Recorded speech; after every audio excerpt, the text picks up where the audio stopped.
with the circle leader, and we got on really well. And I was like, well, this is perfect. And she invited me to attend some seances. And, throughout the seances, I had some interesting experiences of my own. I saw like little flashing lights and things that I wouldn't necessarily have expected coming into it. I saw like a weird transfiguration of the medium's face. So it seemed to go like a green mask and then it kind of slid down. Classical physical mediumship kind of stuff. And I had my own experience of my left hand seemingly becoming possessed. Quotation marks. Or whatever it was. It was a sensation in my arm that felt like, well, it was moving of its own accord. And it felt different. It wasn't as if it wasn't me that was willing it to move. So I had all of these experiences like early on doing my undergraduate dissertation. And it just made me think, there's more going on here than, the usual explanations, whether we're talking about like skeptical debunking explanations or even the mainstream explanations of mediumship and spirit possession groups in anthropology and sociology. There was more going on, in terms of like how you can engage in these practices and have these experiences and all this kind of stuff than any of the kind of standard models allowed for. So my PhD ultimately blossomed out of that. And it's really an exploration of how we can approach these kinds of things without trying to reduce them down to a single explanatory framework. So I'll just give a quick example. In anthropology, the usual way of explaining something like spirit mediumship is that it performs a social function.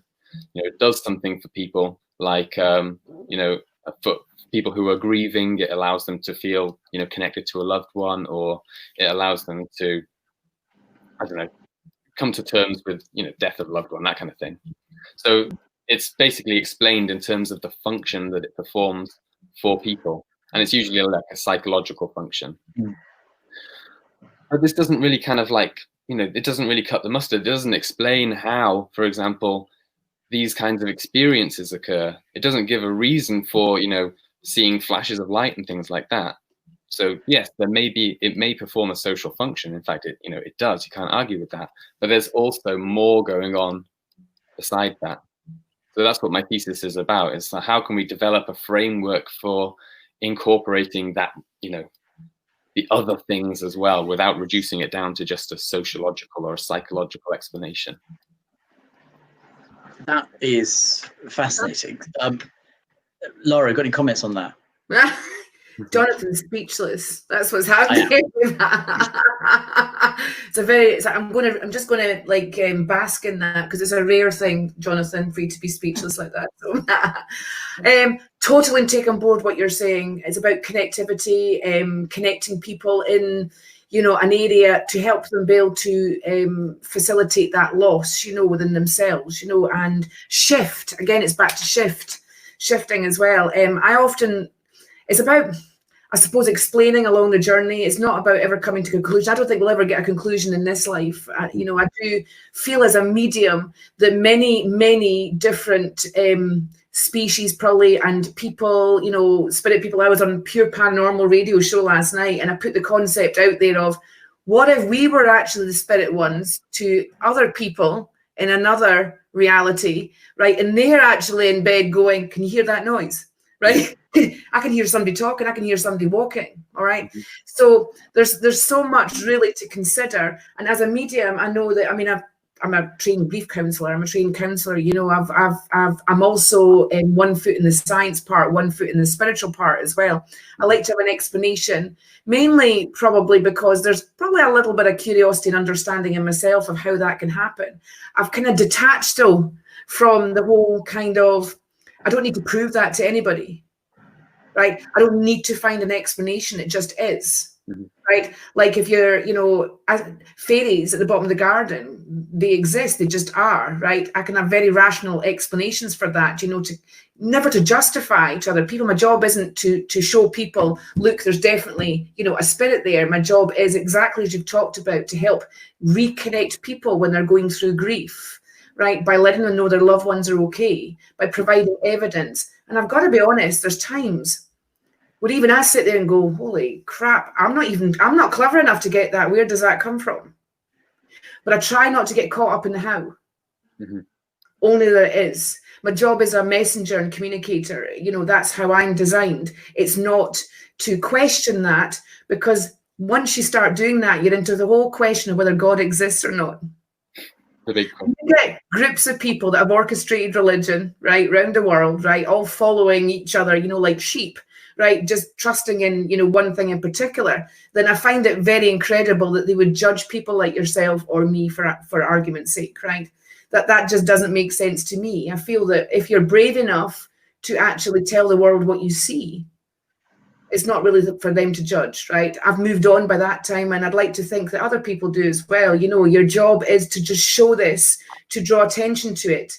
You know what I mean? Not to get hung up in all the details. Mm-hmm. Chris, we've gotten obviously lots and lots of comments online. Chris has said researchers are approaching mediumship more from a phenomenological perspective.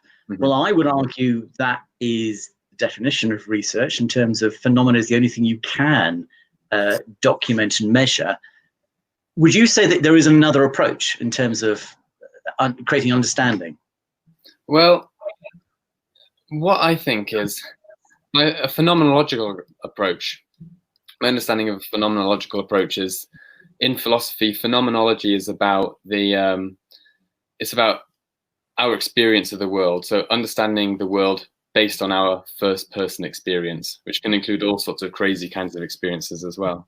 And I think, you know, over the past 150 years or so, most research on mediumship has actually been empirical research, where they've focused on trying to verify the existence of discarnate spirits, for example, or to verify the existence of the medium's, you know, psychokinesis or things like that. So research has always been like based in the lab, and it's always been extremely kind of like extremely critical. The only thing that is important is the results or the data that you get out of it. And there has been, over the past 10 years or so, and my research is a part of that as well, a shift towards researching the phenomenology of mediumship, which is how mediumship is actually experienced by the people who practice it. Because, you know, we can look at evidence like spreadsheet statistics about whether the mediumship reading is a hit or any of that kind of stuff, but it doesn't give us any of the processes that underlie that experience. Whereas a phenomenological approach that takes seriously what people actually experience, how they experience the process of mediumship, we can get insights into those kinds of, you know, insights into the processes that are behind the mediumship experience. There's a great work by Dr. Julie Beischel at the Windbridge Research Institute, mm-hmm. where they do research with mediums, and they have this really stringent vetting process for mediums to go through in order to be participants in their studies. But they've also started to research the phenomenology of mediumship for these people, and it's enabling them to kind of like make distinctions in the experiences that mediums have between like mediumship on the one hand, which is like communication with the dead, and then psychic experiences on the other hand, which are kind of like, you know, connections with the living and telepathy and all of that kind of stuff.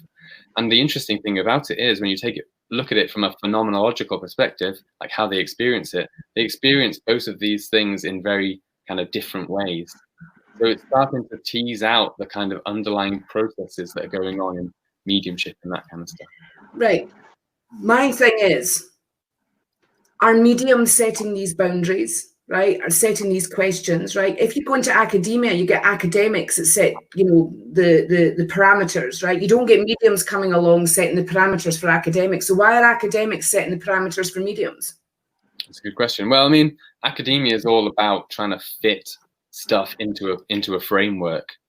You know, academics are going to be coming at it with their own baggage and things like that, and trying. That's because of their need to understand.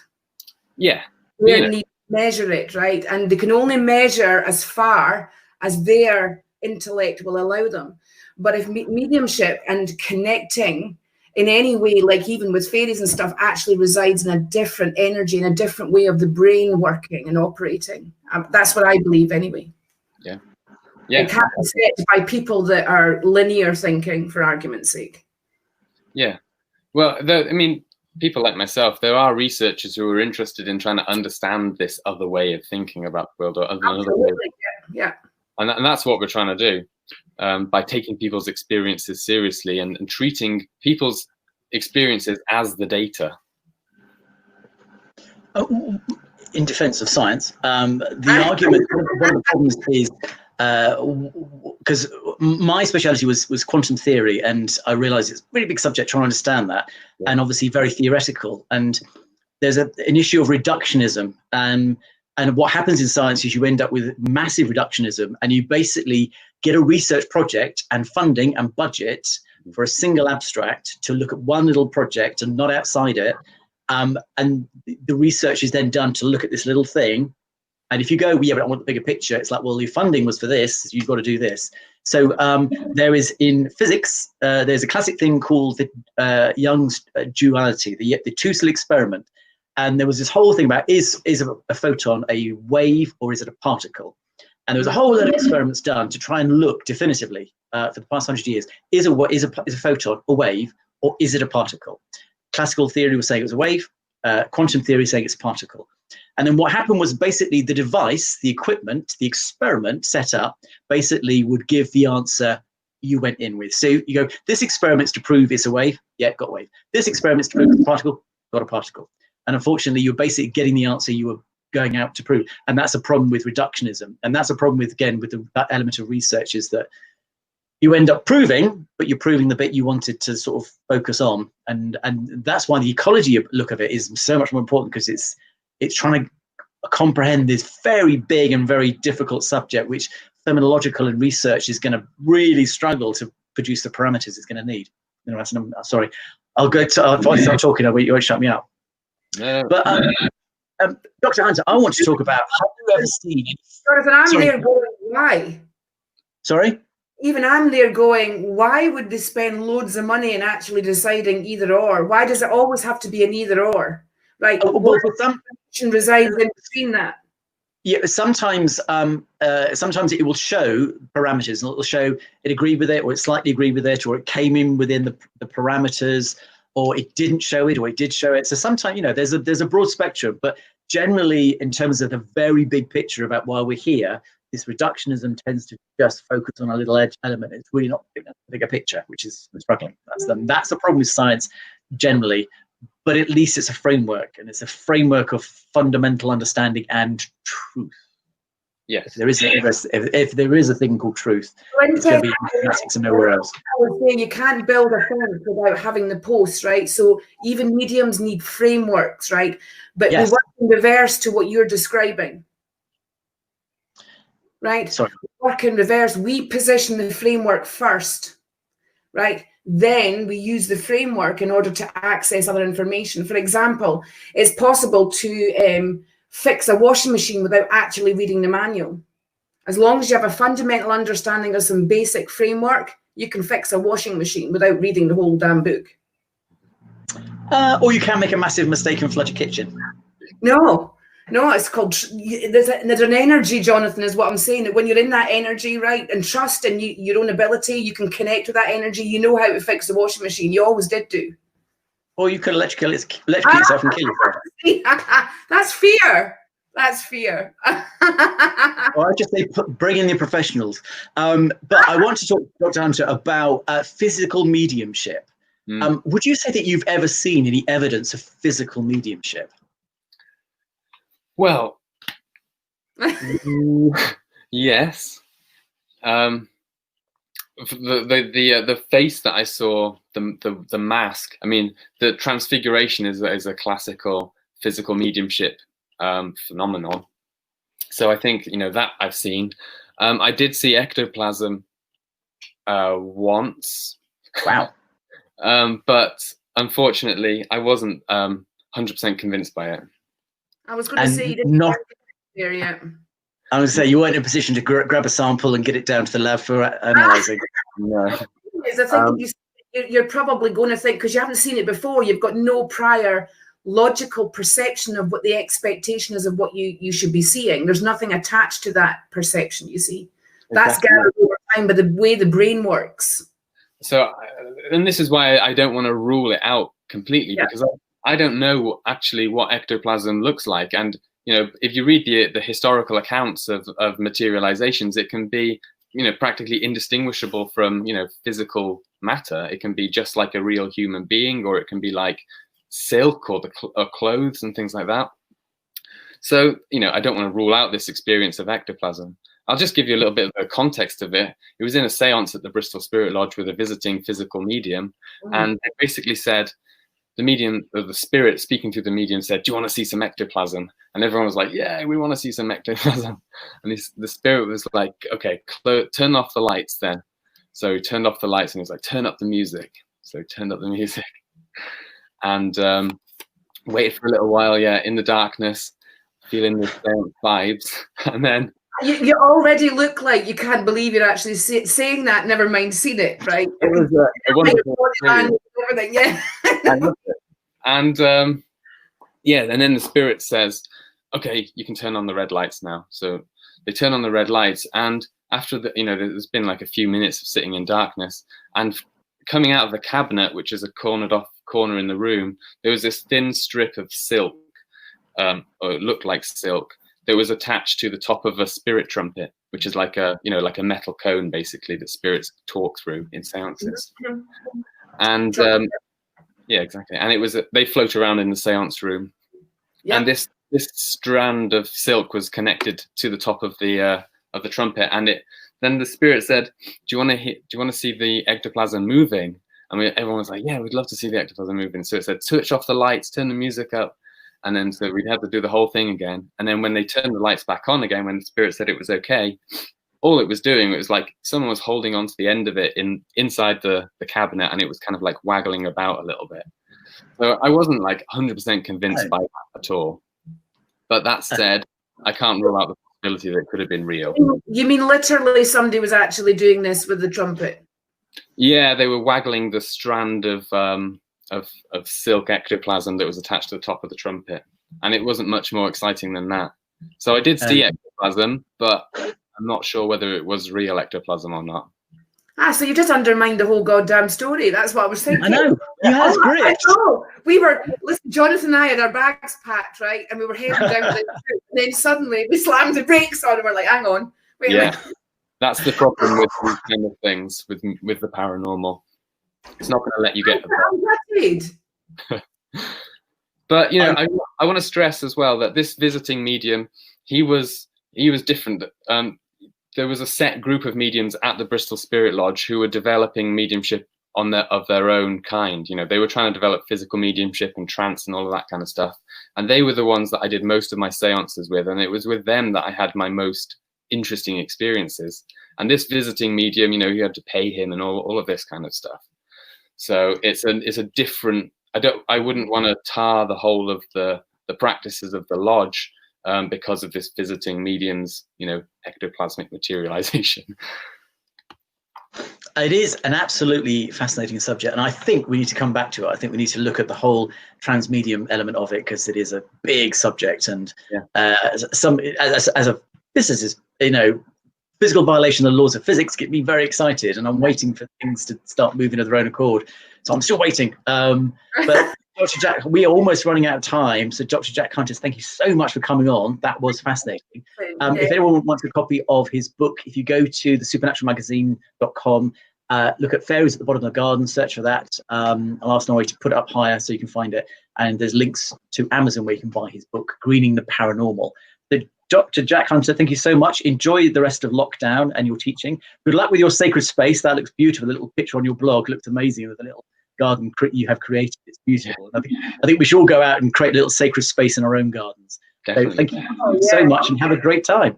Thank you very much. Thanks for having me. You're welcome. So Laura, that was fascinating. I'll tell you what, that was incredible. And going by the reactions and people here, this has been fascinating. I thought we were only doing 40 minutes and now we've done the hour, you know. I know, it was so good. I thought, let's keep going. Oh, we had to keep going and everybody's been delighted. I have learned so much. Have you? Yeah, totally. Yes, because it was a whole subject that was really not beyond me. And I've got a whole new approach now to sort of slightly edging away from phenomenological and look at a new way of thinking about sort of collecting evidence and trying to get an understanding. Yeah, I mean, Chris Conley was saying about science and explanation with mediums and stuff like that. That, Chris, I totally hear you. But you see, the problem with that is they try and say that it's black and white and they've got to prove it or disprove it, right? It's not, it becomes not about the explanation. And I think the fairy thing is the same, isn't it? It becomes not about the explanation. We love to see evidence, but, you know, it's one of those never ending, right? Like, is there an end to the universe type questions, isn't it? So I think, even though for me down here near Portsmouth it's raining at the moment, so wherever you are in the country, I think you should need to get out into the country, get out into nature, and start looking for those fairies. Absolutely. Absolutely. Thank you so much, guys, for calling in and sharing this journey with us. It's been fabulous. Next week, what have we got next week?